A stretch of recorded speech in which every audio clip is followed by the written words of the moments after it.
বন্ধুরা কেমন আছেন সবাই? আশা করি সবাই খুব ভালো আছেন। বন্ধুরা, আপনারা যে জিনিসটা দেখতে পাচ্ছেন এটা হচ্ছে নারকেল এবং সুপারির যৌথ বাগান। এখন মেইন যে কারণটা, আমি নারকেল নিয়ে বেশ কিছুদিন ধরে একটু লেখাপড়া করতেছি। তো লেখাপড়া করে যেটা বুঝলাম যে নারকেল এবং সুপারি যদি এককভাবে না লাগিয়ে যৌথভাবে এদেরকে মানে দুইটা জিনিসই রোপণ করা হয় তাহলে বেশ কিছু ঝামেলা হয়। ঝামেলাটা হচ্ছে নারকেলের ফলন কমে আসে এবং হচ্ছে কি সুপারিরও খুব ভালো ফলন আসে না। এর কারণ কি দেখেন, এখানে দেখেন যে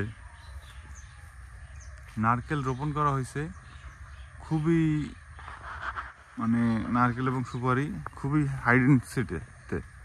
হাই ডেন্সিটিতে কীরকম দেখেন, যে নারকেল যদি শুধু নারকেল থাকতো তাহলে একটা কথা ছিল, কিন্তু নারকেল এবং সুপারি এই দেখেন, এই গাছ থেকে গাছের দূরত্ব 10 ফিটও হবে কিনা সন্দেহ। হ্যাঁ,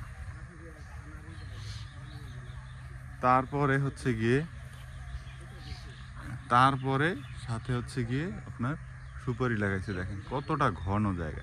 এখন এটার ফলে কি হচ্ছে, সমস্যাটা কি হচ্ছে দেখেন, এই যে নারকেল তো ও তো সানলাইটই পায় না, নারকেল গাছ তো সানলাইটই পায় না। তারপরে দেখেন এই যে ডগা মেলতে পারতেছে না।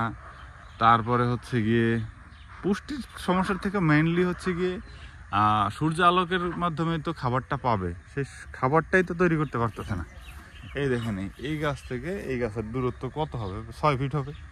তো 6 ফিট তো না, নারকেল গাছের দূরত্ব হওয়ার কথা মিনিমাম হচ্ছে গিয়ে আপনার 20 ফিট। তো সেইটারে যদি আপনি ট্রায়াঙ্গুলারে করেন তাহলে আর একটু ঘন লাগানো যায়। কিন্তু সেখানে যদি এইখানে যে ভুলটা আমি যেটা দেখি, যে এইখানে যদি নারকেলের সাথে সুপারিটা না করা হতো তাহলে কিন্তু আবার খুব ভালো রেজাল্ট আসতো। কারণ হচ্ছে এর পাশেই পুকুর, তো পুকুরে যথেষ্ট পরিমাণ পানি তো আছে। তো নারকেল তো কোকোনাট তো হচ্ছে গিয়ে মানে পানি পছন্দ করে। হ্যাঁ, অল্প পানিতে অল্প পানিতে বাবু, বেশি পানিতে কাবু, এ হচ্ছে নারকেল। ঠিক আছে? তো এখন দেখেন যে ওই সাইডটায় খালি সুপারি, সেখানে আবার সুপারি ভালোই হচ্ছে, কিন্তু যেখানে হচ্ছে গিয়ে নারকেল এবং সুপারি সেখানে তো নারকেলও খুব ভালোভাবে হয় না, সুপারিও খুব ভালোভাবে হয় না।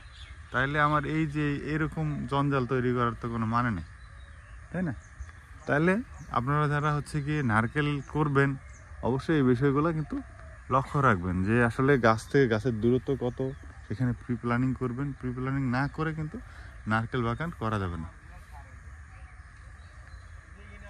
তো যারা যারা ভিডিও দেখলেন আপনাদেরকে ধন্যবাদ জানাচ্ছি। আপনাদের যদি কোনো প্রশ্ন থাকে আপনারা কিন্তু কমেন্টে প্রশ্ন করতে পারেন। যারা যারা হচ্ছে গিয়ে স্টার সেন্টার আছেন তারা কিন্তু ভাই আপনারা যার জন্য আলটিমেটলি হচ্ছে গিয়ে কমেন্ট করেন, সেটা হচ্ছে আপনারা তো আপনাদের গোল অ্যাচিভ করার জন্যই কমেন্ট করেন। তো আপনারা স্টার সেন্ড করে সুন্দর করে একটা কমেন্ট করে দিবেন এবং ভিডিওটা পুরোপুরি দেখবেন। ভিডিওটা পুরোপুরি না দেখলে হচ্ছে গিয়ে আপনারও সাকসেস হবেন না, আর আমারও সমস্যা হবে। তো আপনাদেরকে অনুরোধ করব, আপনারা গঠনমূলক কমেন্ট করবেন। গঠনমূলক কমেন্ট না করলে কিন্তু মানুষজন এটা বোঝে যে কোনটা কে কমেন্ট করে, কোনটা স্ক্যামার আর কোনটা আসলেই কন্টেন্ট ক্রিয়েটর। তো আপনাদের জন্য অনুরোধ, অন্তত ভিডিওর গঠনমূলক কমেন্ট করবেন।